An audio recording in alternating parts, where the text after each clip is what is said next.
Hello नमस्कार। आज हम बात करेंगे हमारे सुंदरबंस इको टूर की कि हम वहाँ कैसे गए और हमने वहाँ पर क्या क्या किया। तो सुंदरबंस पहुँचने के लिए आपको सबसे पहले कोलकाता जाना पड़ेगा और कोलकाता से हमारा पिकअप था जो कि हमें सुंदरबंस तक ले गए और वापस हमें कोलकाता तक भी छोड़ कर गए। तो सुंदरबंस जैसा कि आप सब जानते हैं कि एक यूनेस्को वर्ल्ड हेरिटेज साइट है। ये दुनिया के सबसे बड़े डेल्टा में ये फॉरेस्ट्स हैं जिन्हें मैंग्रोव फॉरेस्ट कहा जाता है। और ये बे ऑफ बंगाल में हुगली, पद्मा, ब्रह्मपुत्रा और मेघना नदी के कॉन्फ्लुएंस पर बने हुए हैं। ये सभी नदियां यहाँ लाकर अपनी एलुवियल सॉइल डिपॉजिट करती हैं, जिसकी वजह से ये एक डेल्टा क्रिएट होता है। ये फॉरेस्ट जो है ये लगभग 10,000 किलोमीटर से भी ज़्यादा एरिया में फैले हुए हैं और इनका 6,000 किलोमीटर लगभग एरिया जो है वो बांग्लादेश में आता है और बाकी का हिस्सा जो है वो भारत में है। तो हम सबसे पहले कोलकाता से चल के एक ट्रैवलर हमारे लिए उपलब्ध कराया गया था। हम ट्रैवलर से हम आए जो कि एक ऐसे स्पॉट पर जो कि सुंदरबंस की शुरुआत है। ये जगह जो है इसका नाम है गोदखली। तो गोदखली से आपको आगे नदी पार करके जाना होता है, जहाँ पर आपके रिजॉर्ट या आपका स्टे जहाँ भी हो आपको नदी पार करके जाना ही पड़ेगा। तो हम गोदखली से एक छोटी नाव में बैठे। ये एक बहुत मज़ेदार एक्सपीरियंस था अपने सारे सामान के साथ। और उस नदी को पार करके हम एक और आइलैंड पहुँचे जिसका नाम था गोसाबा। तो उस आइलैंड में हमने एक फिर अलग तरह की सवारी ली, जहाँ पर कि टोटो भी मिल रहे थे और हम लेकिन जिसमें बैठे थे वो एक उसको वहाँ वैन कहा जाता है।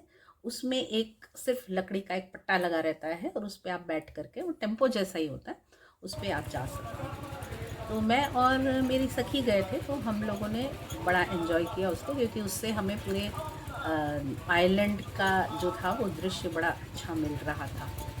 उसके बाद हम वो आइलैंड को क्रॉस करके, गोसाबा को क्रॉस करके हम जहाँ पर रुके वहाँ से फिर हमें एक दूसरी बोट लेकर के जाना था, जो हमें हमारे आइलैंड जहाँ पर हमारा रिजॉर्ट था जिसका नाम है सतजेलिया।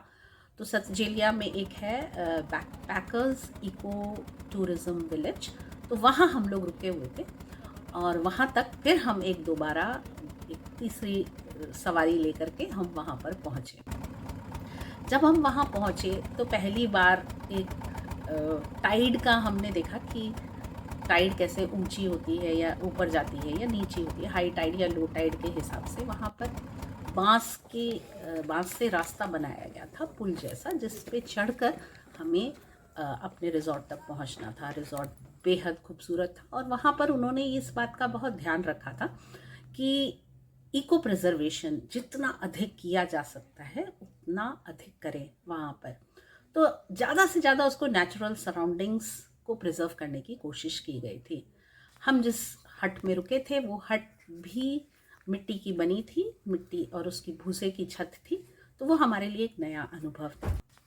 वहाँ रेस्ट करके हमने खाना खाया, लंच किया। उसके बाद हम निकल पड़े सनसेट व्यूइंग के लिए मैंग्रोव फॉरेस्ट में।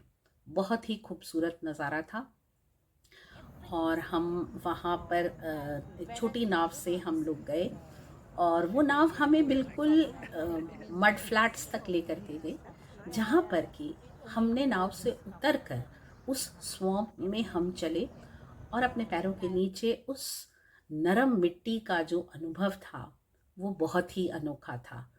थोड़ा सावधान रहना पड़ता था वहाँ पर, क्योंकि आप आसानी से फिसल सकते हैं यदि आप ध्यान से नहीं चलेंगे तो। पर वो एक बहुत ही अनोखा अनुभव था। और वहाँ से जब हम वापस आ रहे थे तो ढलता हुआ सूरज और जो हमारा बोटमैन था, हमारा माझी जो था, वो हमें बड़े सुंदर गाने सुनाते हुए आ रहा था।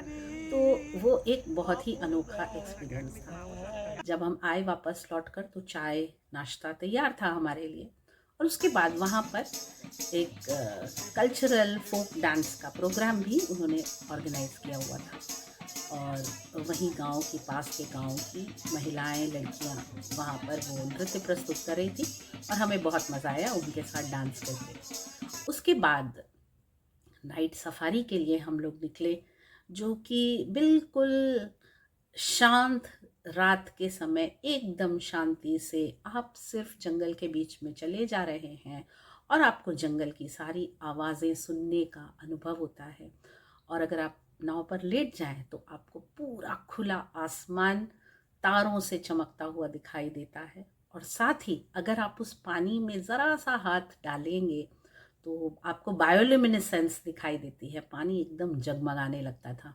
तो बहुत ही अनोखा अनुभव था, बहुत पीसफुल था। और हम लोग जो थे वो रात को वहाँ 1 घंटा लगभग घूमकर हम वापस आ गए। हमारा डिनर रेडी था, हमने फिर डिनर किया और उसके बाद हम सोने चले गए, क्योंकि अगले दिन जल्दी ही सुबह हमें 6 बजे निकलना था डे टूर के लिए, जो हमें वो पूरा मैंग्रोव इकोसिस्टम में घुमाने के लिए ले जाते हैं। सुबह जब हम 6 बजे रेडी हुए तो देखा कि बहुत ज़्यादा धुंध थी, तो उस समय तो हम लोग नहीं निकल पाए। थोड़ी देर इंतज़ार करते रहे, तब तक लोग चाय वाय पी रहे थे। और 7 बजे के लगभग जब धुंध थोड़ी थोड़ी छटने लगी, तब हम एक बड़ी बोट में सवार हुए और हम मैंग्रोव्स का टूर करने के लिए निकल गए। उसी मैंग्रोव फॉरेस्ट में हमें बहुत तरीके के मैंग्रोव ट्रीज़ देखने के लिए मिले, हमें वाइल्ड लाइफ देखने के लिए मिली, जिसमें अनेक अनेक प्रकार की चिड़ियाँ थीं, इग्रेट्स थे, किंगफिशर्स थे, हेरॉन्स थे, लिजर्ड मॉनिटर हमें देखने के लिए मिला, हमें वाइल्ड बोर देखने के लिए मिला, हिरन देखने के लिए मिले, स्पॉटेड डियर चीतल जिन्हें कहते हैं, और क्रोकोडाइल्स भी हमें देखने के लिए मिले। शुक्र है वो हमसे दूर ही थे।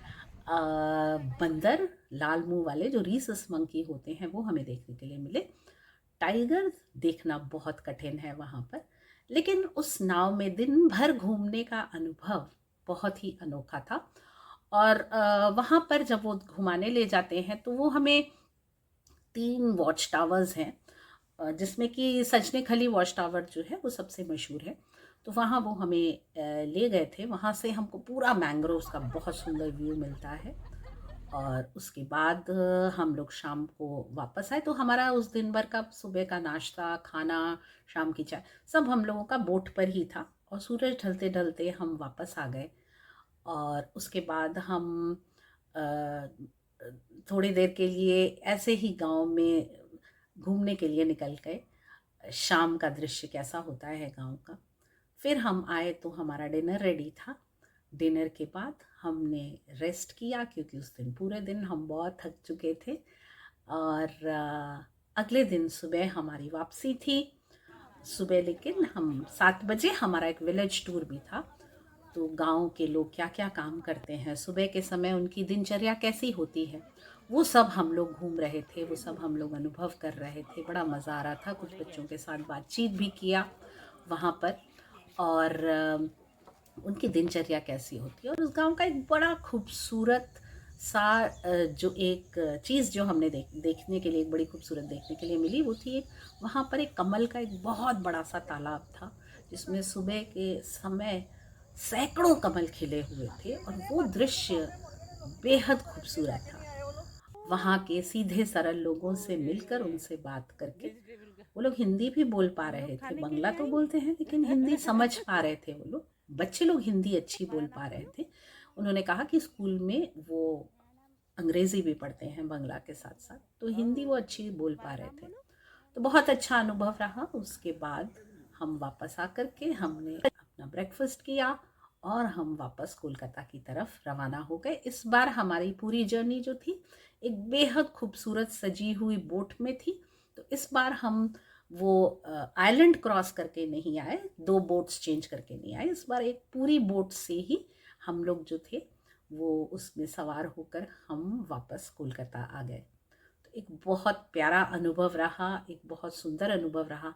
और हाँ, रात के समय हमने बॉनफायर्स के पास बैठकर गाने गाए, गपशप किया, काफ़ी लोगों के साथ दोस्ती करने का मौका भी मिला।